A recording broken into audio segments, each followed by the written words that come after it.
appointed time. Appreciate your attendance. Travis, are we being recorded? Yes, sir. Good, thank you. Sorry I missed you last month. Thanks to Valerie for taking care of things. So I looked at the meeting minutes from last month since I wasn't here. I don't know how accurate they are. Did you all read them, and do you have any comments or questions, or does anybody want to make a motion to approve them? I'll make a motion to approve. Second. Okay, motion and a second on the minutes. And with, all those in favor signify by saying aye. Aye. Any opposed? Motion carries. We're already messed up. We've got roll call. Can you make sure we understand who's online and about the forum? Yes, sir. Yep. We have 7 or 8 partner agencies represented today. We have representatives in person, Ms. President Roland, Valerie Gaynor, Ms. Snodgrass, and representing the city of Charleston, we have Mr. Tolliver, Heidi Von Adams, and representing Bell, we have Mark Daugherty, representing Dunbar electronically, Larry Bailey, representing Nitro electronically, Mayor Casebolt, representing South Charleston in person, Gene Arthur, and representing St. Albans in person, Bob Sutton. Thank you all for being here. Good, thank you. So we'll be on already to item number 4, which is the financial statements. Jessica? Perfect. Yeah. Good morning. Hey, everybody. Hey. So we're going to start off Schedule 2, our statement of revenues and expenses. You'll see our operating expenses exceeded our operating revenues by $827,000. This is the best since October of last year. November, December, and January saw net operating losses over $1 million, but our expenses did slow down some in February. As of February, our revenues are exceeding budget expectations by about $575,000 and are over last year by $540,000. Our cushion on being under budget on operating expenses increased from $167,000 in January to $320,000 in February. So we have an improvement of $153,000. Overall, our year-to-date net losses are $895,000 under budget. As far as levy receipts, we received $210,000 in February, bringing our year-to-date total to $5.7 million. We continue to exceed last year's total by about 7%. We did reach out to the sheriff's office because there is concern that there might be some errors since they're so much higher than we're used to seeing. And they confirmed that their collections are up by about $202.5 million over last year. And they believe it's due to the new tax rebate law, and they do believe that our receipts are correct. It's nice, because there wasn't kind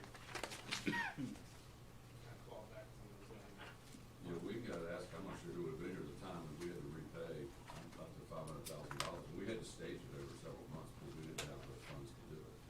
So that's why when I talked to Sean and Jessica about it, Jessica thought, let's go ahead and check with them and we'll know now if there's an issue.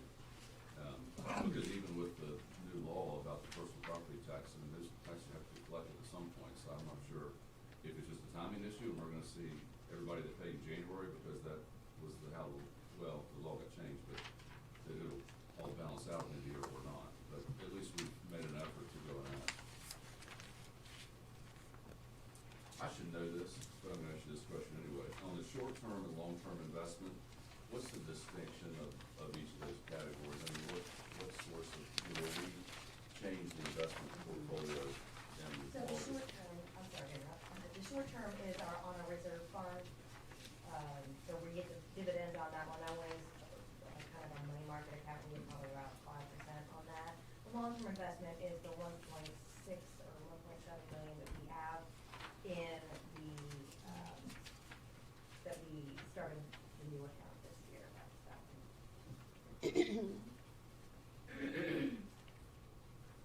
So, because that portfolio was supposed to be a certain percentage in equities and a certain percentage in fixed income. Correct. Is that now what this represents? Yes, that's what the long-term line is. So the long-term line is the equity piece? Yes. I got you. And that was like the 10 million? Or the 10? We have about 2 million in that. But that's the equity piece, Yeah, that's that's not the the whole, The whole bucket. part of it? Correct. Right.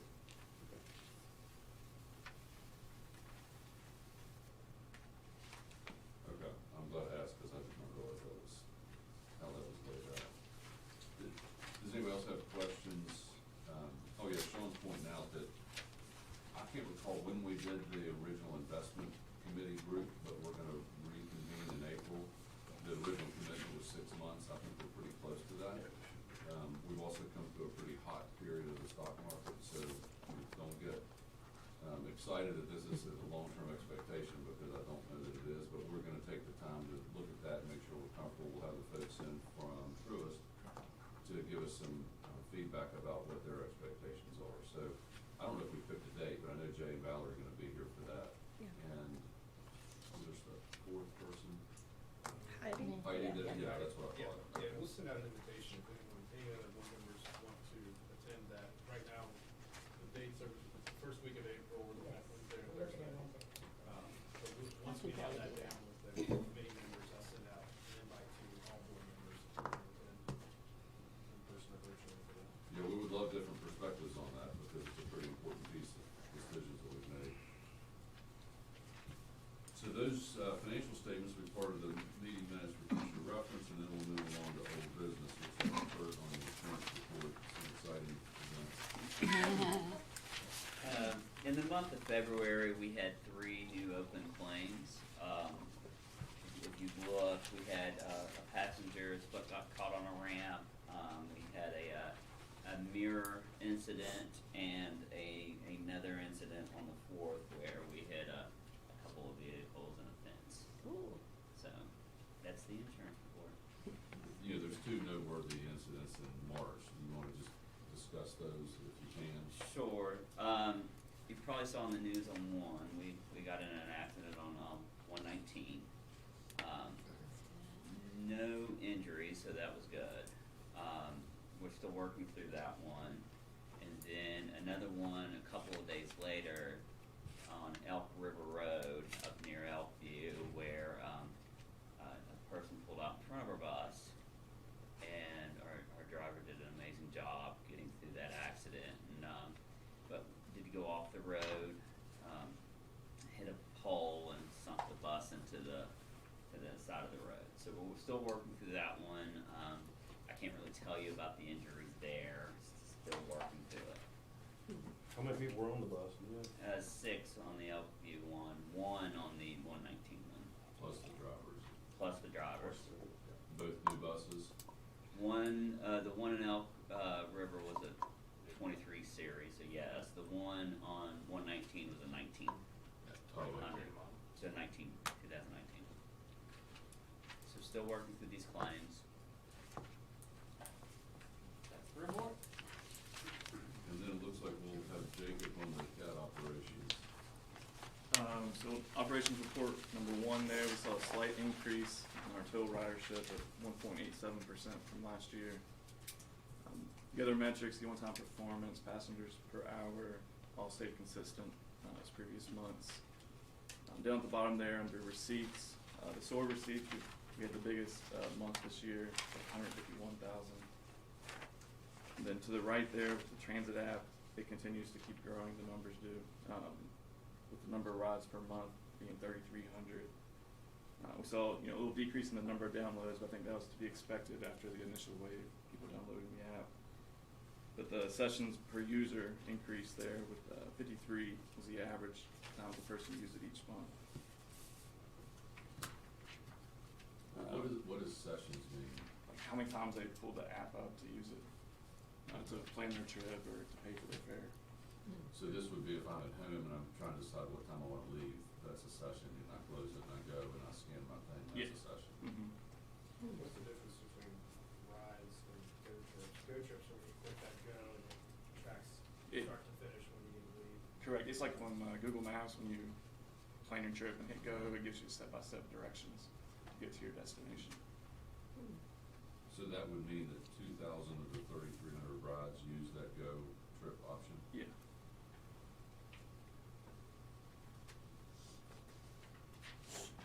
Then on the back side there with operations report 2, continue to see an increase with the Masabi option there compared to GFI. Like this past month we had 1,300 day passes sold on the phone. Where are you here? Top left, under day pass, the left column's GFI, that's the fare box, the cash fare box, and then Masabi is the validators where people are using the cell phones to pay for their fare. So then if you're going right, we broke out full fare and then 31 day passes also to show how many were received with the fare box versus the validators, or their cell phones. So then total revenue, sorry, we got cut off there. I'm gonna save the document, but so year to date, there's 581,000, and we split the cash fare box, GFI, and Wasabi there as well to show how much revenue is being generated or collected with each device. So this past month, it almost doubled from the previous month with the Wasabi validators. We're still continuing our outreach with consumers about getting on that platform. Yeah, and we expect to amp it up here in the coming months with the weather turning. We can get outside, have more kind of pop-up events at the city center, the local campuses at UC, Michigan State. And then on the bottom there, the ridership programs, every program, we had a significant increase there, especially West Virginia State, almost 1,700 rides in February. What do you attribute that to? That's a pretty significant change. I think school being back in session since January. You mean having a full month? Yeah, full month, yeah. January, I think, was a split month with students going to campus or being on campus. Was part of their tuition a pass? So right now, it's a pilot program, but that could be their option, what they do in the future. Because that's been extremely successful, and also if you look at the fourth column there, the Operation Transportation, that's the program between KRT and Jan Dill's attorney at law. Veterans receive these passes, and that's gone up dramatically also from its inception. We're really proud of that.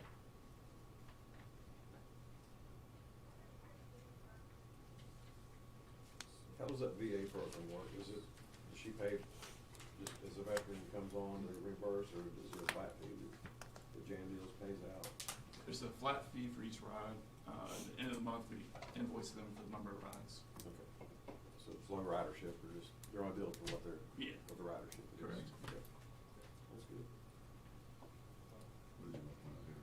Yeah, so I did want to look at this column under receipts for the SOAR, operations report one, the bottom left-hand column. So obviously it is very dramatic there, the revenues for the year being $885,000. Jacob and I had a great conversation with the state's SOAR coordinator. There is real concern, and we've talked about this as a board, of just relying on the SOAR funds as a permanent revenue stream. This, every year, every public transportation entity is given the ability to let the SOAR program know what our cost of operating is. And for years, first 2 years of the program, This year, we were being reimbursed at $60 a trip. We bumped that up based off of running some numbers I really can stand behind of what it actually cost us to operate per hour, and that number has gone up to $120. Essentially doubled what we're being reimbursed, and that's great because we're not making money in that program, but the idea is to break even, so you're not expending more funds providing the service. That's fantastic, and we provide more of these trips than anyone in the state, but it's obviously a concern because now you're draining that account faster at twice the speed. And that's the conversation that the SOAR coordinators have had with us is there potential that KRT being rightly reimbursed is going to drain that system? And that does seem to be the case. And so we are looking at alternative means as far as giving out day passes to the SOAR riders, potentially pushing them over to this non-emergency medical transport, the motor care entity that we signed up with. Finding other means to keep this SOAR program running, but at the same time, if we're doing the service, I want us to be reimbursed for it. So it's kind of a double-edged. I want for the greater good of all the public transit entities in the state, for us to keep those funds alive as long as possible. But if we're doing the work, I want KRT to be reimbursed for it. So I wanted to at least let you guys know that. But it does scare me every year to take those SOAR funds for granted when we get to the budgeting session, because I don't think of them as forever funds. It could go away anywhere. It's been a third of our revenue this year or more. Exactly. It's the reason why it looks a lot better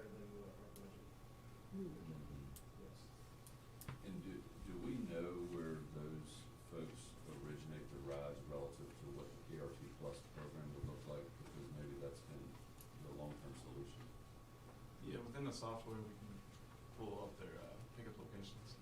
Yeah, our challenge with the SOAR program is that the majority of the riders in that program need to go to one destination at a very short window of time, which necessitates a larger group of drivers and vehicles getting them there. If they were spread out through the day, that could be a much easier challenge to address, and we've spoken with the SOAR coordinator about that also. The problem is a lot of these facilities that provide the treatment are run by volunteer physicians, et cetera, who are giving their time instead of asking them, hey, be open for 12 hours a day instead of, what is it now, 4 hours? There's 4 hours in the day that all of these individuals are squeezed in. That's a big surge. You can't just bring these on-demand drivers in for those 4 hours and then say, okay, we only need 4 hours today. So that's tough to coordinate that, but we are working to see if we can extend those hours somehow in partnership with those treatment clinics. So the treatment facility across the railroad tracks here, or at least a housing facility, is that like a main pickup spot that you might go there and pick up 4 or 5 people and take them to one destination, or is that not the way it's working? No, most are like western part of the county, eastern part of the county. Then we bring them up Greenbrier Street, past Capitol High School. Oh, that clinic is just Mhm. above the fleet. Yeah. And then they also, the program expanded, because it used to be that the only trips you were allowed to do was to the treatment facility to see the physician. Then they opened it up as part of recovery, being like going to the grocery store, to work, really any trip purpose. And that's where we saw also our rate raising, but then also just people riding more because of that expansion. Mm-hmm. So that's a concept that the state's looking at also, is if they back off of that and only allow these SOAR participants to go treatment. So the backpedaling on the, hey, you can go to grocery stores and all these other, anywhere you need to go if you qualify. Or worse, saying that they're unfunded and don't provide any services. Exactly, and that was our question to SOAR coordinator, because these funds are pushed down from the federal level, so the state acts as a pass-through. So working with the state is one thing, because obviously we need to jump through the right hoops to have a good relationship with them, but we also need to improve our relationship from the federal level to understand, is the funding for future years secure, coming, and how is that allocated, that's all this, so we'll look into that with Jesse. I just wanted to make you all aware. It looks really great, it makes our numbers look really nice, and I appreciate that part. I know Jessica does, but I don't want you to get disillusioned if that's real. Yeah, I mean, when it first started, it seemed like maybe it was a short-term opportunity, and it's turned into a bigger number for a longer stretch. Well, and the scarier thing for us, and not to get too far in the weeds, but, our on-demand drivers, vehicles, et cetera, have almost doubled as the SOAR Sure. program has grown. So you're talking about having, how many on-demand drivers right now? I think it's 22. 22. Several years ago, we had 7. Wow. From 7 to 22, so when you say, hey, you're breaking even on this program, well, that may be true, but if the program goes away, now you have these labor and the fringe benefits of these employees who, hopefully, and I think that our plan to adjust to this rideshare, KRT plus concept will pick up that slack. That's my goal and my hopes, and thank goodness that is an option, because there can be some real tough realities if that SOAR program were to go away, and we had an excess of employees who didn't have to work for them. Mm-hmm. Okay, well, I'm glad you're focused on that. Any other questions about the operation from Jacob, or just the general concept of the SOAR program? If not, we're gonna move on to 6A, which is I missed the comprehensive operations analysis presentation last week, but there was a follow-up session that I think Heidi requested, and I appreciate that, because I participated in that. You wanna kinda give an overview for those like me that weren't here? Sure. Where we are? Yeah, and so. Even if you were here, you didn't understand. Yeah, thank you. You wanna do the overview? Yeah, so I'm happy to go over it on a high level, and so what this is, again, is a presentation from Kimley Horn, which is a consultant that we are working with to do what we call a COA, which is a comprehensive operational analysis, to look at really a high level of what is going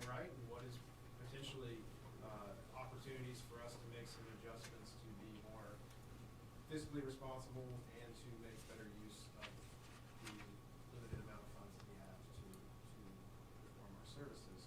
And there's a whole bunch of data that drives these decisions, and it's essentially looking a lot at who rides and where do they ride, and using that to look at calculating passenger cost per trip, et cetera, looking at all 21 of our routes and asking the question of, are there ways to be more creative to still serve those individuals but save a substantial amount of money? And also, the COA presentation looked at the concept of what we call microtransit and what the general public would call rideshare. Our brand is KRT plus for that. And how would that work? Could that work with our current fleet of vehicles and employees? And the main thing I pull from, and Travis, you can go down the summary slide, it's slide 35, which keep going down. There's a whole bunch of information in this, but really what you're worried about are these two tables. These two tables look at every single route we have, and the ones in the blue are, and you'll see, so to go through each of the columns there, the cost per passenger, you'll see some pretty dramatic numbers here. Even on this first page, you've got Southwell's at $33, where's 32. The national average, or the consensus amongst public transit professionals as far as what makes fiscal sense, is around the $6 to $7 per passenger trip. We have very few routes that even get close to that. And look, some of this is attributed to the fact that we do have a very spread out large service area. 2.3 million miles, which is larger than the Charlotte Metropolitan Public Transit Entity. And some of that is because we're a county that's very spread out. And we want to make sure we do serve those individuals who are from every corner of Kanawha County, but that becomes extremely expensive. This chart also reflects, you see it in the black there, those are additional hours. We recognized through this study that there were 4 routes, St. Albans, Kanawha City, Nitro, City Park, that mainly those first 3. It's about 85% of our ridership are on those 3 routes alone. This concept looks at actually increasing the service on those 3 routes to have every half-hour service as opposed to hour service. And the routes that are in the red are routes that are potentially looked at. It says discontinued on here, but what I want to point at is the future opportunity to replace those routes with a form of alternative transit, or what we call microtransit in the past, this rideshare opportunity. So there's 21 routes. This recommendation from Kenley Horn is to take that down to 8 potential routes. You go to the second slide there, Travis. You see the remaining slides there. And you see this operating cost savings of $1.916 million. This is where, when KRT looks at our budget every year, and last year we were about $1.5 million over budget, so we were essentially using our capital reserve fund to pay our bills. Not a huge fan of using our savings account to pay our bills. And that's the situation we've been in. Now, this is very dramatic. These recommendations would clearly need us to go out to the public to get some feedback. We have a public participation plan that was part of what the board votes on during our Title VI policy. We historically haven't done those in a long time. 2015, we had some changes that were, there's a certain threshold if you make adjustments to service at a certain level, you have to go out and get public feedback. And that will have to happen before the board can make any action as far as we're keeping this route, we're changing that route, anything like that. We have to go out and do that work, because the feedback from the public is the most important aspect of this. Individuals who ride the bus every day, who pay for our service to exist, needs to have the loudest voice when it comes to these recommendations. This is simply the 50,000-foot view based off of data of these professionals who do this every day. That's kind of the really high-level look. Travis, if you want to continue forward to, yeah, right here. So what this looked at too, these little dots are where people get on and off the bus. 0 passengers. There are a sizable amount of stops that are not ridden very often. This is an average. They take the data from the entire year, they broke it out by day, and then that way they can formulate where people are getting on and off the bus. What we've done a great job of is serving these areas with a high transit propensity. So the areas that are red on the map are areas that the data would indicate that based off of socioeconomic patterns, et cetera, individuals are likely to ride the bus. And through the years, KRT, in the last 50 years, KRT has done a great job of trying to touch all of those. But what it creates is this kind of octopus crazy map that, again, creates that 2.3 million miles, extremely cost and efficient mechanism to serve some of those individuals who are a lot of times at the end of a route, and in between, there's not a whole lot of activity. And those are situations where replacing that service with a microtransit style, which Travis, if you go down to the microtransit zone map, yeah, right there. This concept is to take some of those routes that are kind of on the edges and create these microtransit zones where, so we would call this one zone. Here's another one, obviously. The idea is anyone who's in this zone can pay the normal fare, so $1.50 to get from, let's say, from here all the way down to here.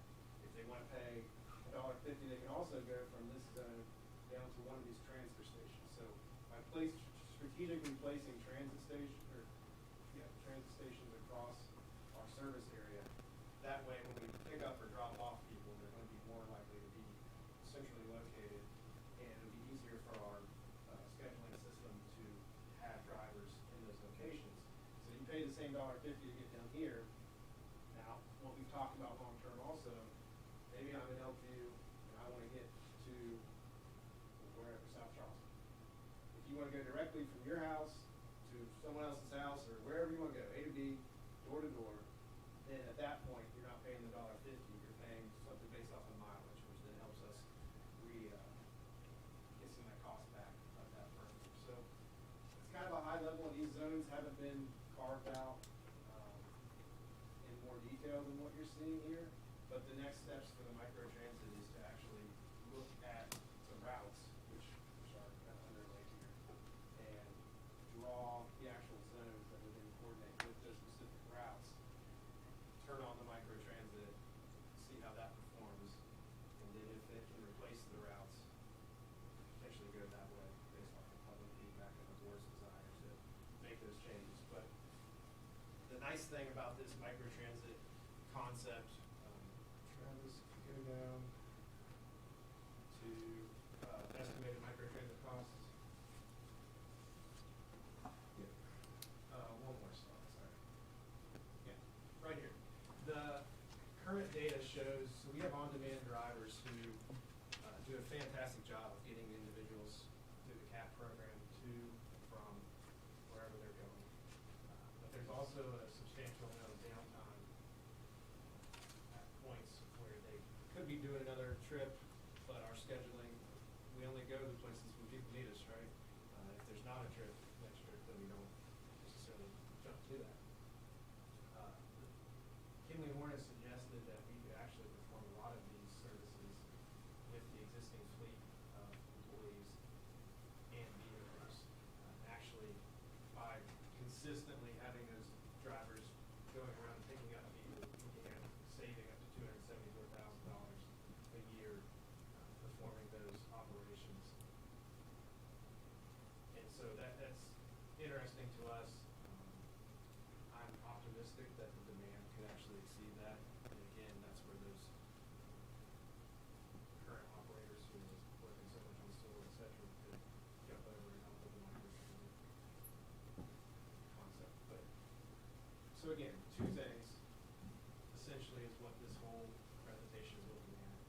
The performance, the cost of the routes we have today, and this idea that there is an alternative that can still serve those routes, but save KRT a substantial amount of money, and also open us up where KRT, every 4 years we go to the safety levy, it's fire, it's ambulance, it's all these things, and then it's the bus company.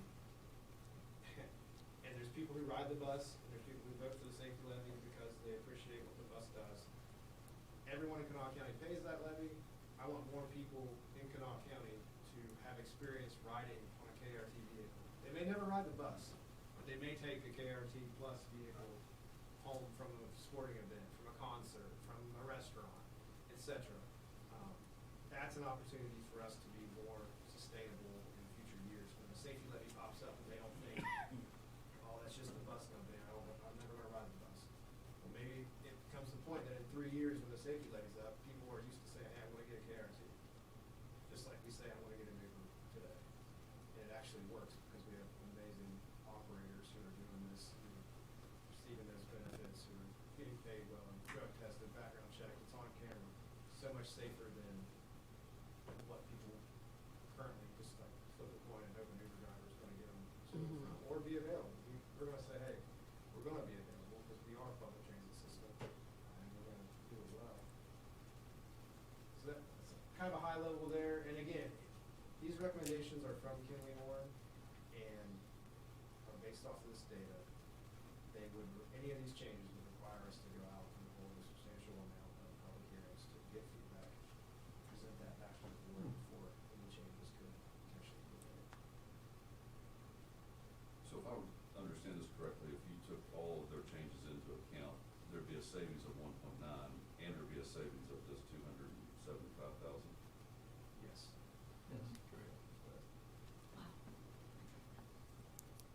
And I think, I mean, for me, one of the important factors about this Kinley Horn presentation is that it's scientific, it's quantitative, and it's folks that don't live here. And it doesn't necessarily account for the will of this board, the needs of the community, or just the general community atmosphere that we want to promote, and the fact that everybody's contributing toward the levy that keeps this place operational. That's where the public hearings are gonna be crucially important, because I don't think at this point that any of us could probably sign on to this plan without having grave concerns about its influence on certain parts of the community.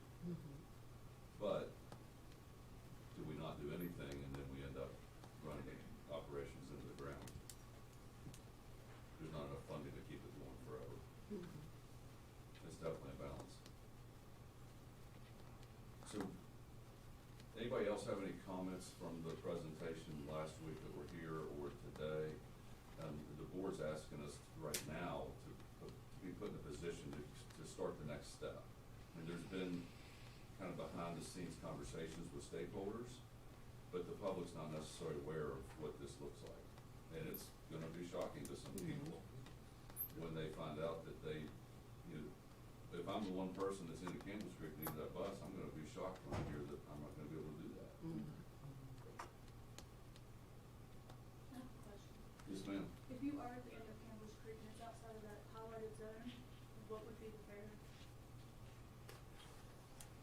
It would depend on, so these highlighted zones here are the conceptual microtransit zones. If you were outside that zone, you wouldn't have service to that area. So all the way at the end of Clendenin is not gonna have service where the hospital, or where the doctor's office is? That is the recommendation from Kinley Warren. It's not, again, recommendations based off of data of where the transit propensity and what makes sense. So it's their recommendation. And then how many drivers do you anticipate needing to run this? Again, the numbers based off of the microtransit assessment said that with the current fleet of drivers, we can save $270,000. It's the same number of drivers, essentially. And with potential in the future, if this is extremely successful, I hope that it necessitates more employees. If we see individuals who've historically not ridden KRT buses using this service, then I think it would need more vehicles, we need more employees. That'll be a great problem to have. And those are great questions, because that's exactly what the public's gonna be asking when we go to that next step, is to find out the granular impact of changes to the system. Have we gotten any feedback from the stakeholders that we've spoken with so far about, you know, similar questions or other points that we need to consider? Yeah, and so, and again, I appreciate, I know Heidi met with the city of Charleston, we kind of had that internal meeting with Kinley Warren. I've met with representatives from the county commission to get feedback. The big desire is obviously hearing the feedback from the public. I don't think anyone wants to pretend they have the best idea or the only idea, and so I appreciate that, and I think that the commission appreciates the situation we're in and that we're coming to them now as opposed to coming to them, like Todd said, in 4 years and saying, hey, you're broke and we need to cut everything. Yeah. And we're not doing it in a calculated way, we're just gonna cut everything. And here's the amount of employees we need, and here's the amount of employees we can keep, and here's the routes we're cutting, and we have no choice. We're coming to the table saying, hey, we've done some homework on what makes sense, here's some potential changes, here's a new transportation service that can save us a lot of money and still provide passengers and still necessitate more employees for us to continue in the future. That's been well received. I think Todd is correct. We're gonna go out to these public hearings and you're gonna hear those people who are gonna be negatively impacted by this. That's gonna happen regardless. And we're gonna take a lot of grief for this. This is a tough decision that the board's gonna have to make at the end of the day. Because you're gonna impact some people's lives in a harsh way potentially. But you're also, to those other individuals who are going to know they can count on KRT service to last for years to come, that's what you're gonna have to judge. It's the greater good here in a way. And I think that's what these potential changes represent. Not all of them. Again, this is Kinley Warren's 50,000 foot view of data. Mine, it's not going to be yours at this point.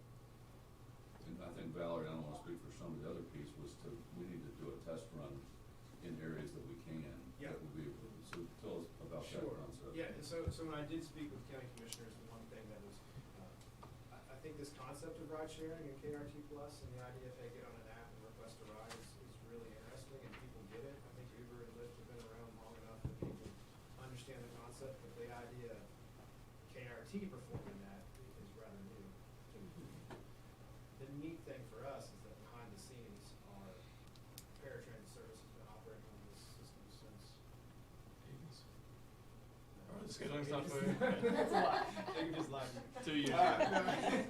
Well, the via the Cat's system been that around we since the use- eighties, that's what I meant. Yes, but for months now, we've been using this same service that will operate the ride sharing component to schedule all of our paratransit trips. Our staff knows it inside and out.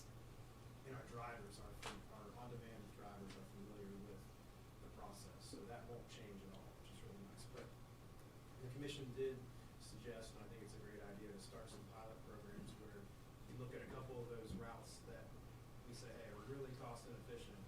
Let's run this microtransit ride share concept in unison with the routes for the time being. Yes, that's gonna cost us a little bit more money. Let's see if it's adopted, let's see how successful it is, and use that as an example of how we move forward, and also just to introduce the public to this without it being a harsh, hey, we took this away, now here's something new.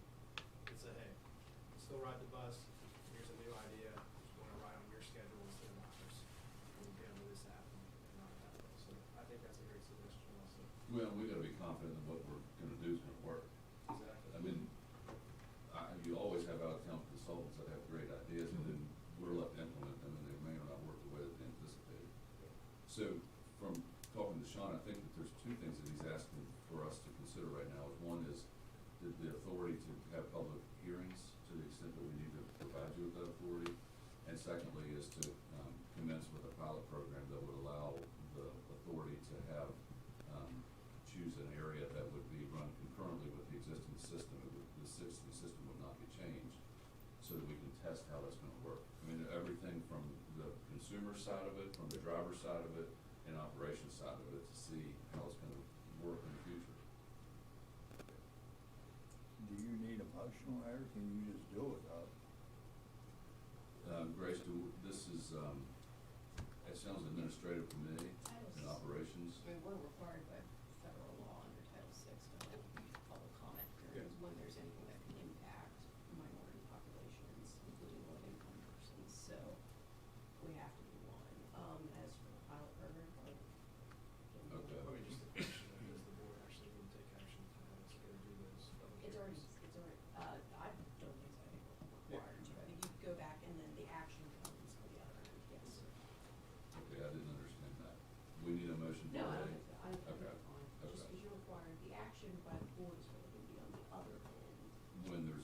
when you changes come to the. back from the public hearing, you have comments, you have feedback, Okay. then the board's really going to take action. Okay. Yeah, and so what we would do then, the public participation plan outlines a 30 days notice when you're gonna hold these hearings. There has to be a Zoom component, there has to be a way to gather this feedback, which we have in place. And we will do those, there's a threshold again, when you have to have these, and you have to have them locally in all the different communities. So when we're talking about 16 potential different areas, that's 16 different meetings, and we will pull that off, again, to bring the feedback to the board, so you all will have a precise feedback of, here's what we heard. And then the decisions will be made at a later date there. And also too, look, this is a lot, there are a lot of potential changes in this. This doesn't have to be a whole pie, one-time thing. This is, now, every day that we don't implement some change is another day we're spending all those funds, right?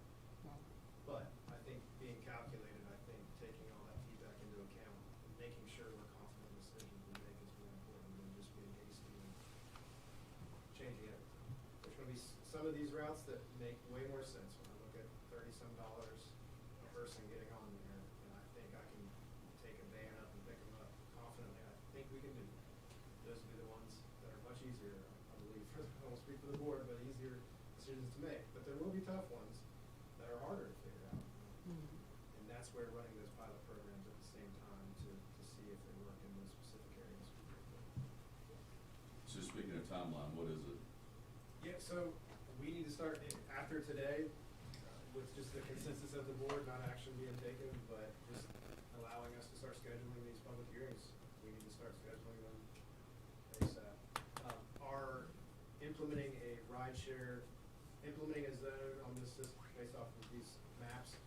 Jacob's told me, working with VIA to set, we work with VIA to draw these basically zones, and then there's a 6 to 7 week period that it takes them to upload that into the system before that can go live. So 2 months, I'll get you that, 10 weeks. If you tell me 6 weeks, I won't tell you 10 weeks, because that's what it takes me. Okay, so sometime late summer, we would be finished with all of the public hearings and have a zone that's been operational for some period of time? Yes, That's 6 months. yes, yes. Wow. Yeah, because also we have to take into account that any potential changes, they don't have to live by this, but we have markups that happen. That those markups are when the operators pick what work they're gonna do, and when it would be much easier both for our employees and for us to have some of these changes coincide with markups. Doing things outside the normal schedule has been a nightmare historically, and we don't wanna do that to people. So those markups have to be finalized. Next one's May, that's Yeah. too soon, so after that, we have to post it in September to go live in October. What would be live in October? The markup, if there was any service But changes. that's not gonna slow down the pilot program. No, that No. can happen, that can happen in the meantime. The pilot program can happen as soon as we can get the system operational inside the app for individuals to request those routes. And you'll use the on-demand drivers for this? Yes. Mhm. Yes. Yeah, we also have the ability now, the latest contract allows us to use fixed route drivers for that too, if we push. They can opt in or opt out or? We can schedule to the extra board drivers, but then like regular operators who have fixed schedules can volunteer overtime if you can do it. Okay. Do we have a budget for the pilot program? Not yet, we can send that out, again, excuse me, with this concept that the existing on-demand drivers can perform the work, which is our understanding. Again, now, is there a chance we start this pilot project and we learn that that's not true? Yeah, potentially. But right now, the idea is that we can actually perform it with the drivers we have in place. Even no additional labor expense? Exactly. No additional labor. Now, when you start talking about fuel, et cetera, I mean, Right. obviously, if you're sitting there idling versus driving, it's gonna cost a little bit more, but you're also gonna be recouping. Yeah, but we want that. We wanna burn more fuel because it means we're pulling, driving people around. Exactly, yeah, Mm. you're making more revenue off the tickets. Okay. everybody understands this step in the process? It's gonna be a lengthy one. I understand it better Yeah. than what the original. It makes more The sense. presentation last month. Yeah. Was it confusing? Oh, yes. A little while. It was a But I lot. mean, it makes a lot more sense now. There's just so much to take in, even today, even after you've been through it, it's still a lot to take in. Yeah. Right. Would Some that of be it's like a little town slower halls, than town others. meetings? Yeah, essentially, and I'll have to pull up the budget participation plan, but I think they're historically held at places like libraries or there's kind of, you have to, there's certain rules about they have to be at times of the day when you're not gonna have individuals who can attend, so you can't do it at 2 p.m., you can do it at 5 or 6 or 7 p.m., so more people can attend. We included the element of attending virtually. We have a neat system, that remix system that the board allowed us to purchase last year actually has a public feedback comment where we can put up a map and potential changes and adjustments and ask for explicit comments where the public can go in and actually type, hey, this term doesn't make sense, this one does. And it gathers that and makes a library of those changes for us too, which we'll also include as an appendix to the virtual. It's just like when the state or the federal government asks for comments on rules, and you go in and comment, it's the same concept. You can get on somewhere and comment, and those comments have to be attached to whatever we're trying to do. So they're attached to it, and whatever comments we get in public as well will be attached. Yeah, and it'll be, there are gonna be certain those areas where on paper you may see, hey, no one, or you have 8 riders there in a day, and so 8 people wanna show up, or 0 people wanna show up, No. or 100, 200 people wanna show up, and that's up to the public, Yeah, right? cause like just compared from the Bell Yeah. ridership to Montgomery, we have very little ridership, but Montgomery has, 24 stops. When this happened, I'm sorry, go ahead, Bob. I'm assuming when you come into the area, you'll let the board member know you're there. Yeah. Yeah, that was what I was gonna point out. Yeah. Make sure if you're in one of these communities that you're involved, Yeah. tell people to come, and the drivers will be, I'm sure, encouraging people to voice their opinions at these public hearings. I was actually gonna ask, is there any way we can make sure that there's flyers handed out or hung up? So that you Advertising. know. Yeah, So once we it's not schedule. the, oh, I didn't know. Yeah, exactly, because I don't want operators to have someone get on a bus on Wednesday and there's a meeting on Tuesday and the people have thoughts and feedback and the drivers feel, yeah. Handouts maybe on the bus. Yeah, we can have it pop up on the screen for that route and just say, hey, public hearing for this route will take place at this address at this time. If we can do that route by route on noon, but then the screens, You're not doing anything else, are you, Jay? we'll hand out. You're not doing anything else, are you? No, we're not. We know when the data was collected, it's used in these. Yeah, this data was collected at the end of fiscal '22. And into 23. Yeah, end of '23. And that's a good question, Jay, because I've heard feedback and things change and things change over time and to the credit of different communities in this county, there's been some tremendous growth in certain areas that may not be attributed in this data. So, I mean, again, I think that these public hearings and hearing this feedback is going to be so tremendous and valuable for, you're going to have the entire town of Clinton come out, Mary Summers is going to coordinate that. I know, so, I know she's listening on the call, because she wouldn't miss it, so, and that's great, that's exactly what we need, and that's what the board will need to make these decisions. It's that feedback. Anything else on the COA? If not, Jacob's gonna tell us about the Masabi contract renewal. So last year or 2 years ago, we joined the Neo Ride group out of Ohio. One of the main reasons was to take part with the Easy Fare program, the mobile payment ticketing solution. So when we joined Easy Fare group, it was on the tail end of that current agreement they had with the vendor. So it's time for them to go out and rebid for that package. So Neo Ride went out to bid, and they selected the same vendor that we're currently working with and all the other agencies are working with. It's been well received. from our passengers and all the other agencies within the Neo Ride. There's not really much change in the fees of the program. There's a slight decrease in the percentages of fees collected from the activation or the purchase of the tickets. The biggest decrease you'll see is store value. Currently, it's 8.5% of that transaction, and it's going to drop to 7.4% when you combine the 5.9 and 1.5. So store value, that's when somebody puts $15 into their account, and then they can run that $15 down day by day as they ride our buses. And looking into the COA fare recommendations, this is where most of our passengers will be purchasing tickets, is adding stored value to their accounts. Does this program help or make no difference? In regards to what? If you didn't have this program, would it make a difference? Yes. Does it help what you're doing? Yes, one of our biggest pain points is the cash fare boxes. They continuously break down. Our mechanics are going out to do road calls on them to fix them so that we can collect the revenue. So doing so takes them away from the garage, being able to work on the buses that we need out on the roads. So idea, or hopefully, we get more and more people using these validators, not just with their cell phones, but in the near future we'll have smart cards, which is just a plastic card where you can add funds to. And those passengers can just tap that smart card onto the validator. So hopefully we can get rid of those fare boxes on the bus, long-term plans. Yeah, this is the company that facilitates that electronic transaction. You can use your phone just to swipe.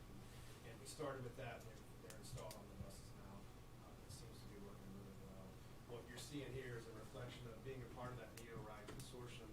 As NeoRide gets larger and more transit entities jump onto that, the contract prices are going down. Because we're now, when Wasabi makes a contract with NeoRide, now they're not just a part of 17 transit agencies, they're part of 20-some. That continues to grow, and that continues to pay off for KRT because we're getting better pricing on the same exact product we're just contracting with last year. And when we inquired Wasabi on our own before joining NeoRide, that 8.5% was like 12%. Yeah, I remember going through all that, yeah. But they essentially split this into two different sources of revenue for them. Does that mean our actual dollar cost is less or more? We'll get more money from each transaction. They split it amongst the credit card companies themselves and then Wasabi. So currently, Wasabi is sending like 1.5% to the credit card companies. Now, NeoRide will send 1.5% to the credit card companies. It's just split out differently. Oh, they're telling us that part of that 7.4% they're having to pay back to the credit card. Yeah. I got you. I thought they were hitting us at a different source of revenue. Oh, no. Okay. Okay. So we do need a motion on this to renew that licenses for 5 years? Correct.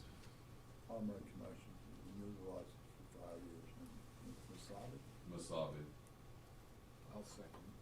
Okay, motion and a second to renew the Masabi contract. Any further discussion? All those in